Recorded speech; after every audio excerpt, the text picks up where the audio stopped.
हम आज की क्लास में एक्सरसाइज 1C के टॉपिक फंक्शंस के नेक्स्ट क्वेश्चंस को स्टडी करेंगे। हमारे पहले सम की स्टेटमेंट है, यहाँ से हम इसको स्टार्ट करेंगे कि हमारे पास हमें ए और बी एक सेट गिवन है, ठीक है।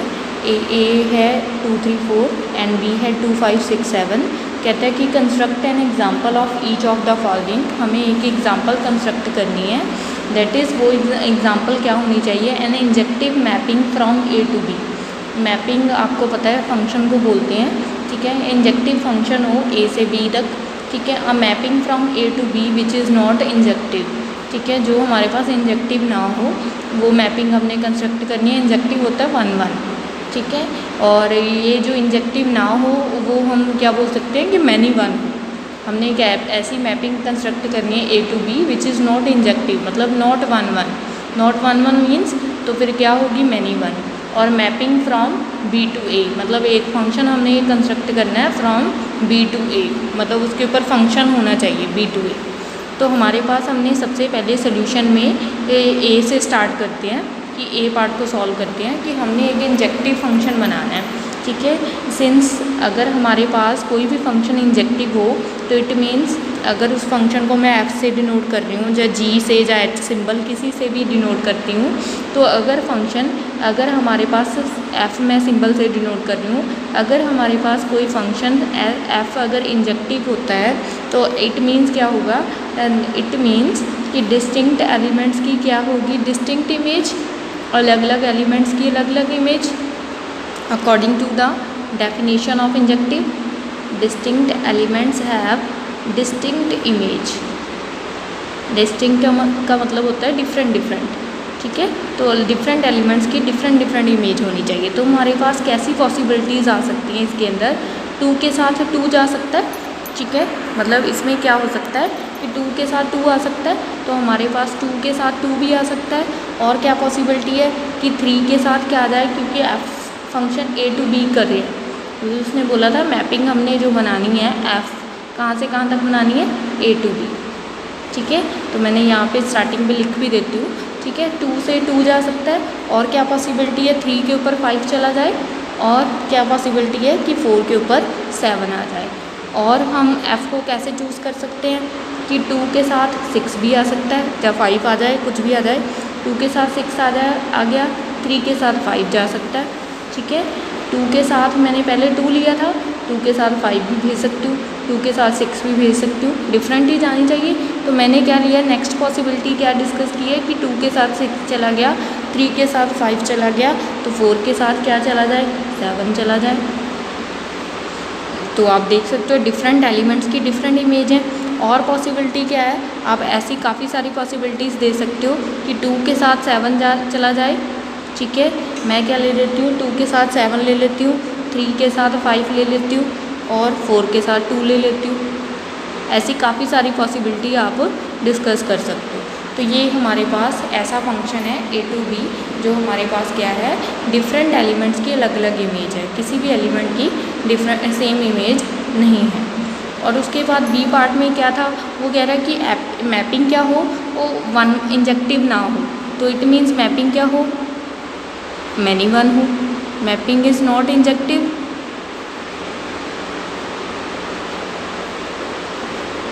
Means mapping is many one, ठीक है। तो हम ये भी बोल सकते हैं कि हमारी मैपिंग क्या है, मैनी वन सिचुएशन वाली है। Mapping is many one. तो इट मीन्स इसका मतलब क्या होता है कि 2 डिफरेंट एलिमेंट्स की, 2 डिस्टिंक्ट एलिमेंट्स की क्या हो, सेम इमेज।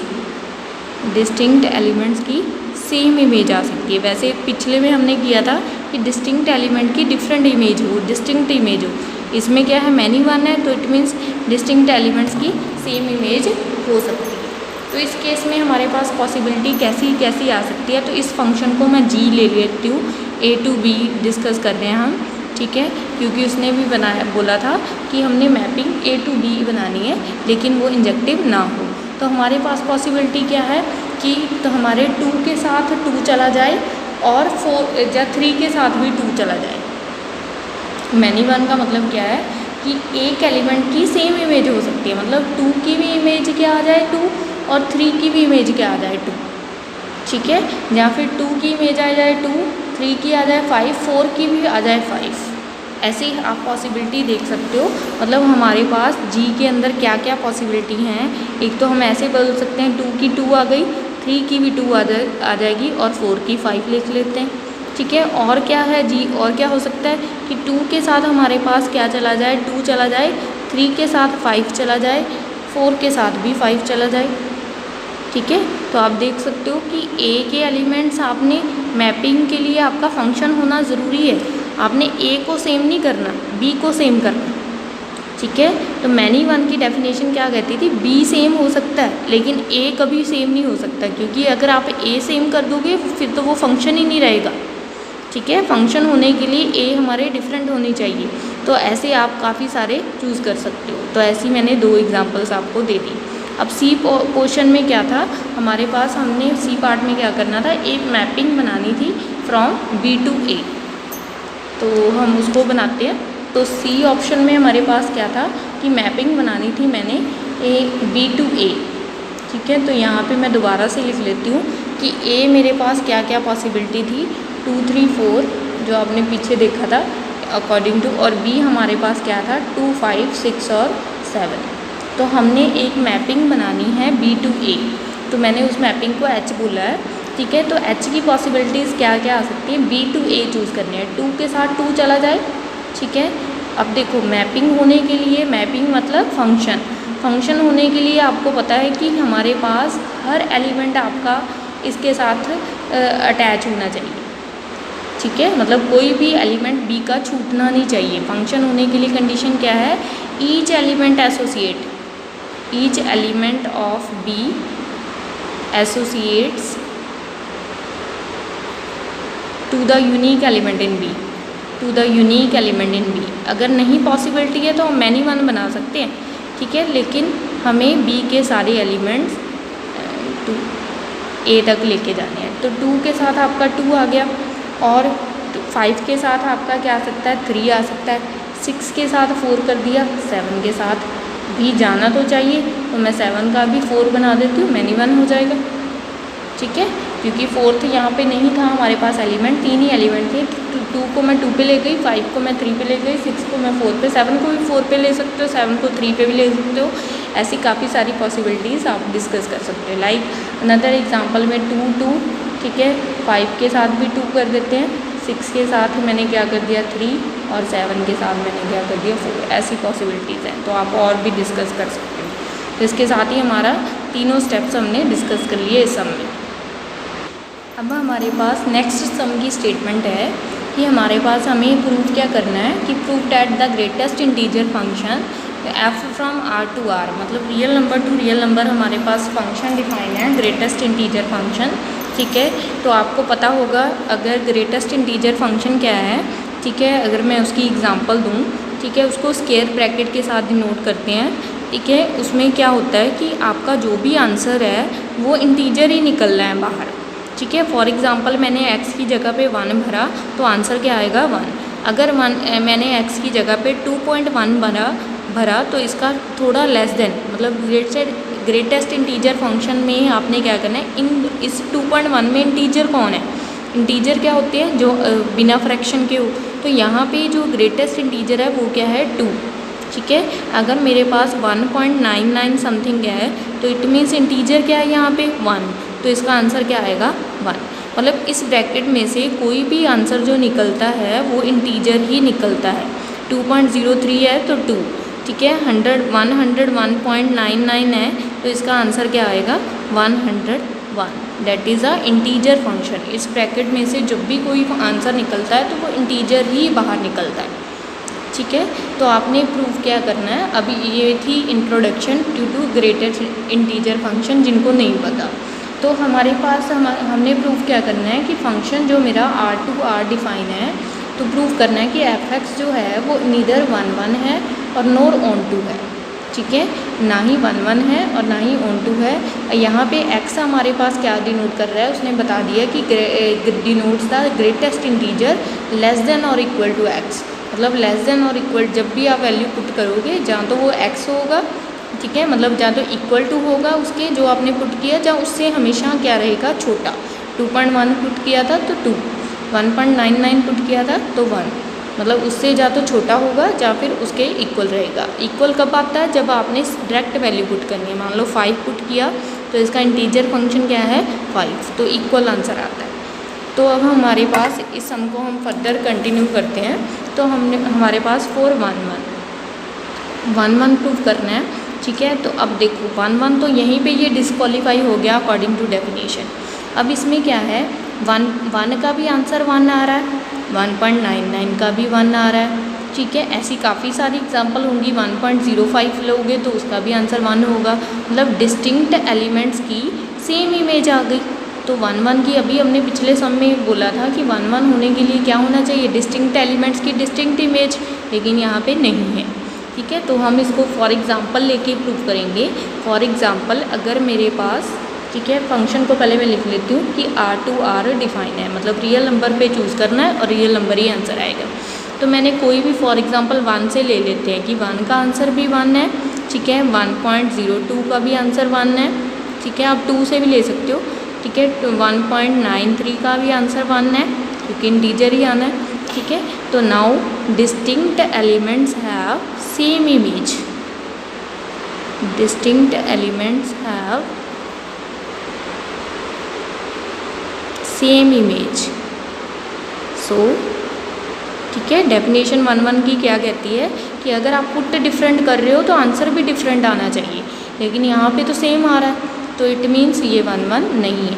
तो distinct elements have same image, so f is not 1 1 नहीं है हमारा ये फंक्शन, ठीक है। अब ऑन टू के लिए हम क्या करेंगे, ऑन टू के लिए हमारे पास क्या आना चाहिए कि अगर आप रियल नंबर में सारे वैल्यू पुट कर रहे हो, इसकी भी हम एग्जांपल के रफ में पहले वर्क कर लेते हैं, ठीक है। तो यहाँ पे रियल टू रियल डिफाइन है। अभी आपने देखा कि ये जो फंक्शन है f कहाँ से कहाँ तक डिफाइन है, रियल टू रियल। इसका जो आंसर है, इसमें जो भी आप पुट कर रहे हो, जो भी आपने पुट किया, हमेशा आंसर क्या आता है, रियल नंबर्स, ठीक है। इसमें से आप कोई भी नंबर पुट कर लो, आंसर यहाँ पे क्या आएंगे, सिर्फ और सिर्फ इंटीजर्स। तो बाकी के एलिमेंट्स का तो आंसर ही नहीं आ रहा, ठीक है। तो मतलब ये क्या है कि अगर आप माइनस, यहाँ पे आंसर तो आ रहे हैं इंटीजर वाले सारे के सारे, तो अगर मेरे पास रियल नंबर में तो 2.1 भी होगा, तो आंसर तो 2 आ रहा है, लेकिन 2.1 तो कभी आ ही नहीं रहा जो भी आप पुट करोगे। 2.1 के लिए कोई भी पीछे क्या है, x नहीं है, ठीक है। हम क्या बोलते थे, y, हर एलिमेंट यहाँ पे आना चाहिए। तो ऑन टू के लिए क्या आने चाहिए, हम ये भी लिख सकते हैं कि रेंज इसकी जो है, जो भी आप पुट करोगे हमेशा आंसर क्या आएगा, range of greatest integer function, जहाँ x बोल सकते हो, हमेशा क्या आएंगे, इंटीजर्स। इनका जो आंसर है वो हमेशा क्या आएगा, इंटीजर्स। लेकिन वो तो रियल नंबर के इक्वल ही नहीं है, नॉट रियल नंबर। तो ये दूसरा तरीका होता है ऑन टू प्रूव करने का, ठीक है, कि इसकी रेंज देख लो, मतलब इसके आंसर्स क्या क्या आ सकते हैं, जो भी आप पुट करोगे उसका आंसर क्या आएगा, हमेशा इंटीजर। तो हमें आंसर में तो सारे रियल नंबर चाहिए, सारे रियल नंबर तो क्वालिफाई हो ही नहीं रहे, सिर्फ आंसर इंटीजर पे रुक जा रहा है, ठीक है। तो यहाँ पे therefore f is not onto, ये हमारे पास ऑन टू नहीं है। तो दूसरा तरीका क्या है, सेकंड वे, ऐसे भी कर सकते हो आप। सेकंड वे में हम क्या करेंगे कि 2.1 के लिए पीछे कोई इमेज नहीं बन रही कि for 2.1 belonging to real number, ठीक है, there does not exist x belonging to this वाला रियल नंबर, ये वाली फ्रंट वाली साइड में, दैट इज़ इन डोमेन, लिख सकते हो आप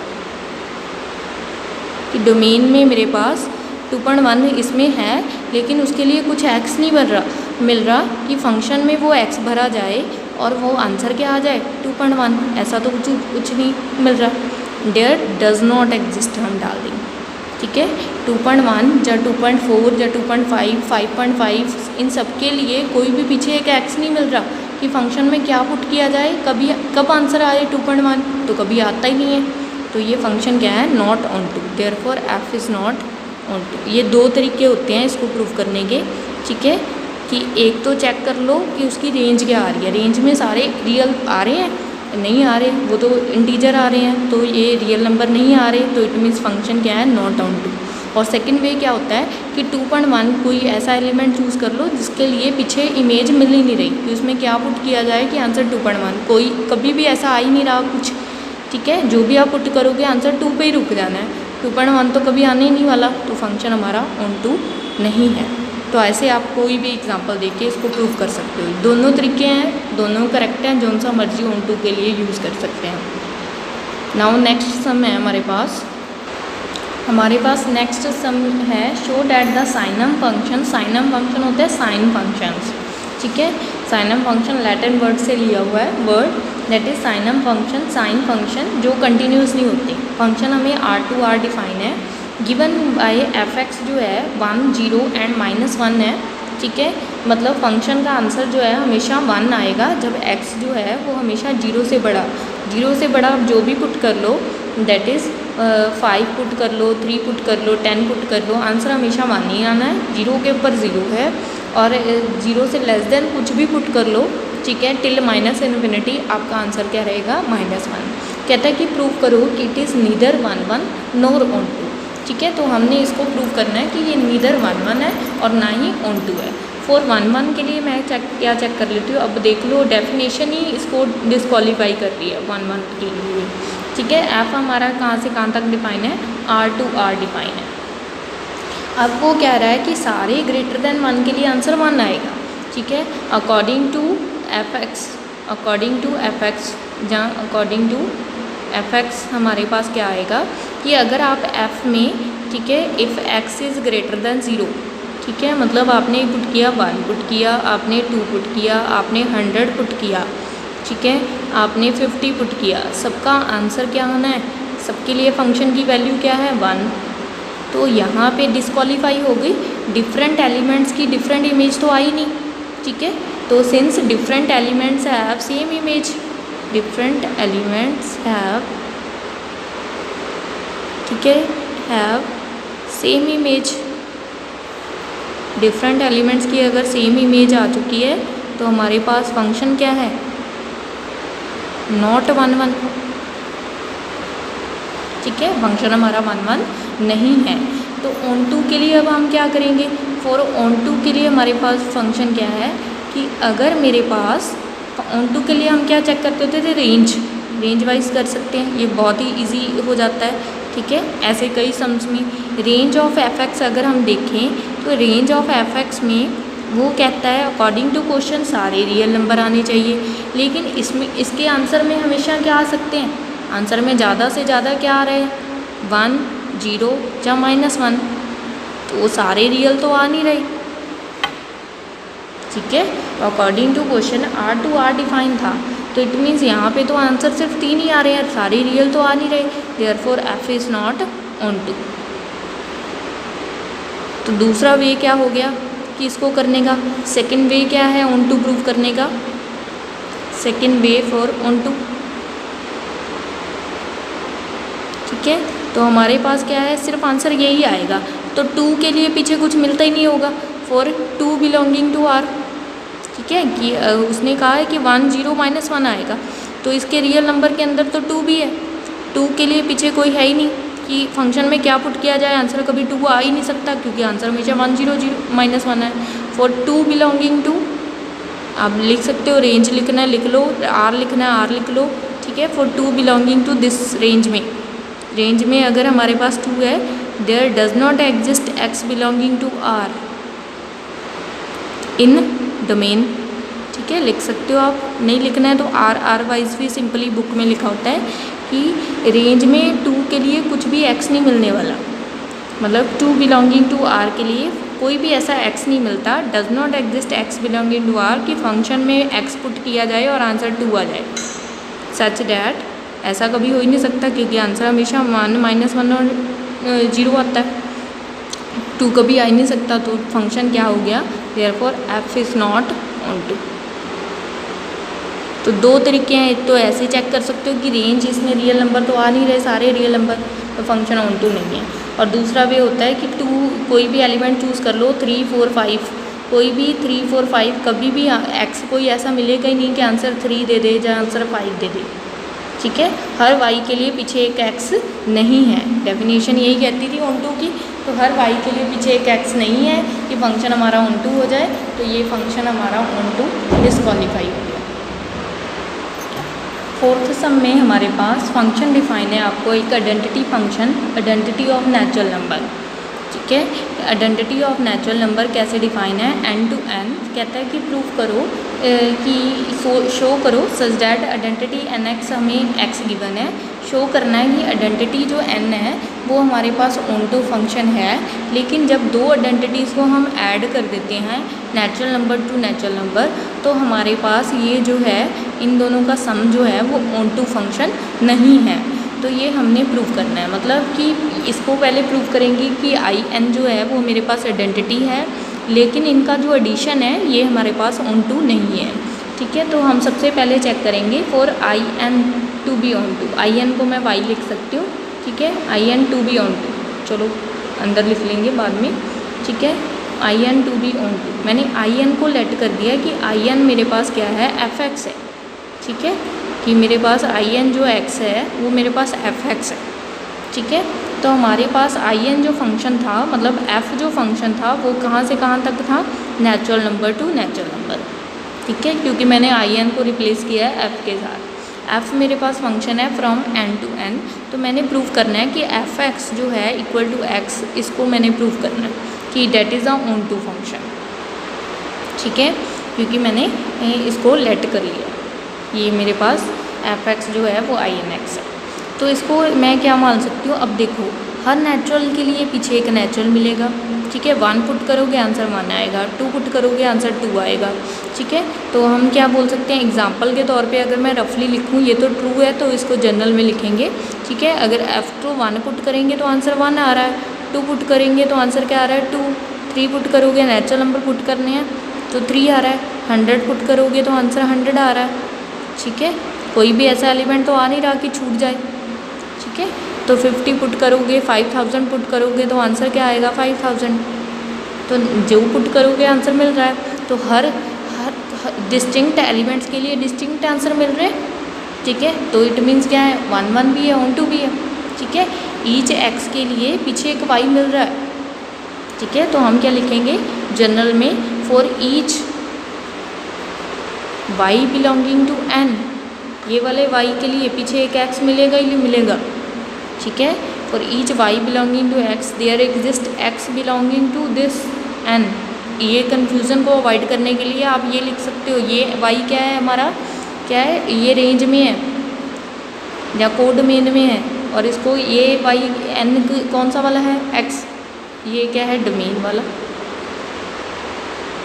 ठीक है, हर रेंज के लिए, हर वाई बिलोंगिंग टू रेंज के लिए पीछे एक एक्स मिल रहा है डोमेन में, कि फंक्शन में एक्स पुट करोगे सच दैट कि फंक्शन में आप क्या पुट करोगे एक्स, तो आपका आंसर मिल रहा है वाई आ जाएगा, हमेशा आ जाएगा। ठीक है, तो हर एक्स वाई के लिए, हर वाई के लिए पीछे एक एक्स मिल रहा है। तो आप ऐसे भी चेक कर सकते हो मैपिंग बना के भी, कि आप चाहे जो भी पुट कर लो, 100 एन टू एन है हमारे पास, 100 के लिए 100 मिलेगा, 50 के लिए 50 मिलेगा पीछे। ठीक है, 5 के लिए 5 मिलेगा, हर एलिमेंट के लिए मिल रहा है। तो रेंज इसकी क्या है, ऑल नेचुरल नंबर। तो ये सेकंड वे हम ऐसे भी लिख सकते हैं। ठीक है, लेकिन इस केस में नहीं लिखेंगे, क्यों नहीं लिखेंगे, सम बहुत छोटा हो जाएगा फिर, नहीं तो 1 मार्क में लिख सकते हैं रेंज ऑफ आई एन, जहाँ रेंज ऑफ आई एन जहाँ फिर range of F X equal to all natural number, और natural number, therefore F is onto. इसमें पुट करोगे आंसर आपकी रेंज में सारे ही आएंगे, कोई भी छूटेगा नहीं। जैसे पिछले केसेस में छूट जाते थे, आधे एलिमेंट्स आते ही नहीं थे आंसर में, इसमें सारे आ जाएंगे। तो ये फंक्शन हमारा क्या रहा, ऑन टू रहा। अब हमारे पास सेकंड वे है कि हमने किसको प्रूव करना है, onto, for I N plus I N X to be onto. अब ये तो फेल हो चुका है। ठीक है, कैसे फेल हो चुका है, तो अब हमारे पास आई एन फंक्शन कैसे था, इसको मैं एच लिख लेती हूँ, ठीक है, लेट कर लेती हूँ कि आई एन जी मान लो चाहे, ठीक है, G X equal to I N plus I N, ठीक है। ऐसा क्यों लिख रहा है, कन्फ्यूज़न नहीं होगी। तो जी एक्स हमारे पास फंक्शन क्या था, 2x था। कहता है इसको प्रूव करो कि ये जो जी फंक्शन है एन टू एन, ठीक है, और जी फंक्शन हमारे पास क्या था, एन टू एन था। कहता प्रूव करो कि ये हमारे पास ऑन टू है। तो आप चूज़ कर लो, ठीक है।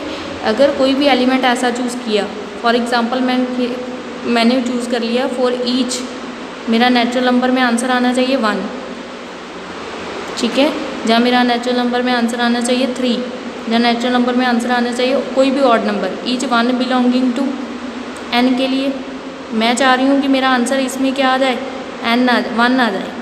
1 के लिए पीछे क्या पुट करेंगे, यहाँ पे इसका आंसर 1 लाने के लिए क्या पुट करना पड़ेगा, 1/2 बिलोंगिंग टू नेचुरल नंबर।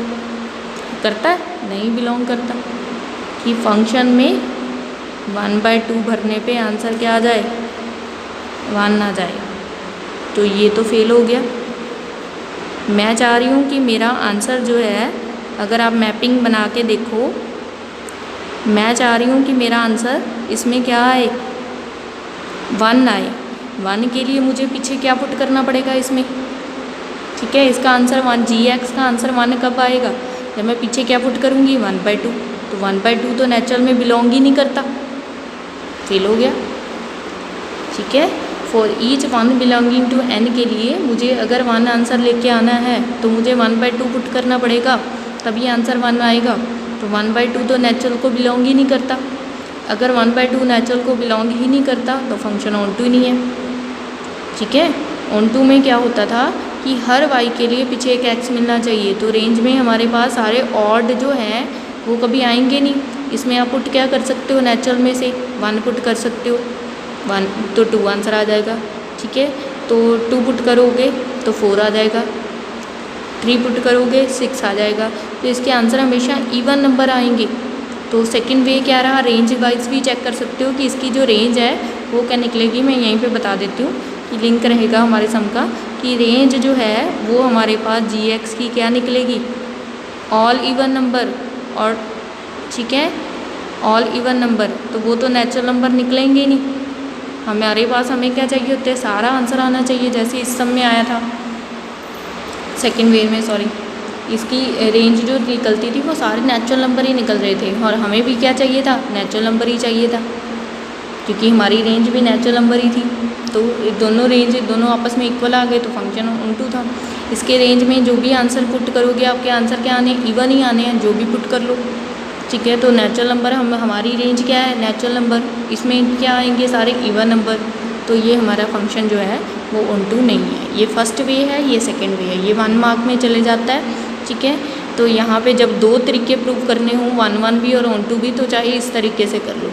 लेकिन जब अकेला ही ऑन टू प्रूव करने के लिए उसने 3 मार्क में आंसर दिया है, तो आप ट्राई करो कि ये वाला मेथड अपनाओ, ठीक है। बाकी ये भी कर दोगे, आंसर गलत नहीं कर सकता वो, ठीक है। तो इसके साथ ही हमारा ये वाला 4th क्वेश्चन जो है वो कंप्लीट हो जाता है। बाकी हम अपनी नेक्स्ट वीडियो में डिस्कस करेंगे।